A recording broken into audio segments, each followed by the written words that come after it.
From the outside, Emily and I looked like the perfect couple. Successful, married, social. But behind those smiling photographs and clinking champagne glasses, there was a truth that only I carried in silence. At every gathering, every dinner party, every office event, she found a way to mock me. Sometimes through jokes, sometimes through her actions. She'd laugh loudly when I spoke, correct me in front of people, and when someone complimented me, she'd smile and say, "You don't know him like I do. He's not that impressive." Everyone would laugh. I would, too, but only to hide the sting. It didn't stop there. Emily enjoyed attention, especially male attention. She'd stand too close to other men, touch their arms, giggle at their jokes, and glance at me just to make sure I saw it. I never created drama. I stayed respectful, calm, silent. People thought I was too passive, maybe even weak. But in reality, I was just waiting. Waiting for the day she pushed me far enough to do what she never expected. That day came at a close friend's birthday party. She was in a red dress, drink in hand, and surrounded by a group of guys. She laughed and said, "Honestly, I don't even know why he's here. He barely fits in with successful people." Everyone chuckled. My heart didn't break. It just went silent. I looked at her, smiled politely, and walked away. Not in anger, but in decision. That night, I didn't argue or ask why. I didn't shout, didn't cry. I simply stopped trying. I invested all my time into my work, my fitness, my peace. I slept early, woke early, stopped chasing her texts, stopped begging for respect. She thought I was just sulking, and would return to normal. She was wrong. I wasn't reacting. I was changing. Weeks turned into months. Business took off.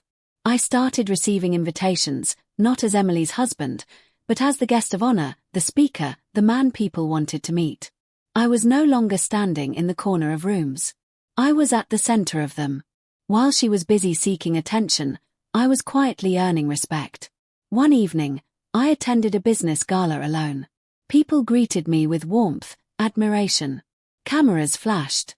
Journalists asked for interviews. And then she walked in. Emily, expecting me to be standing behind her like always. Instead, she saw me surrounded by people who valued me. People who actually listened when I spoke.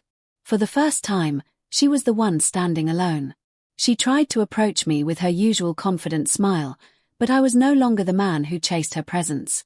A stunning entrepreneur, Clara, walked up beside me and said, "Ready? They're waiting to hear you speak." Emily's smile vanished. I nodded and walked forward with Clara, leaving Emily behind. Invisible in the same crowd where she once made me feel small.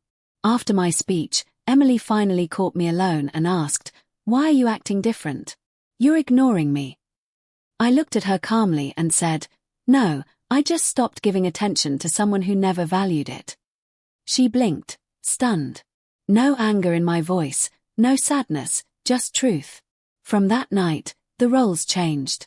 She started trying, texting me more, complimenting me in front of others, holding my arm at parties.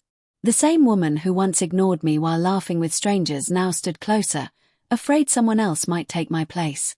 But I wasn't cruel. I wasn't revengeful. I was simply done. Her friends began to notice it, too.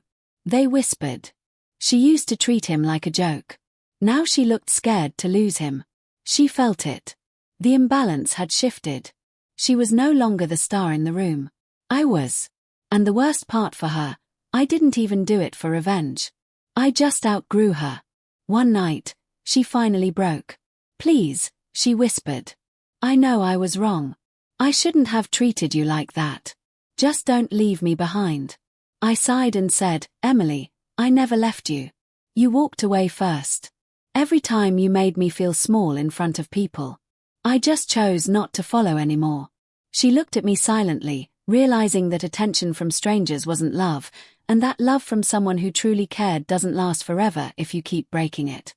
I walked away, not in anger, but in peace.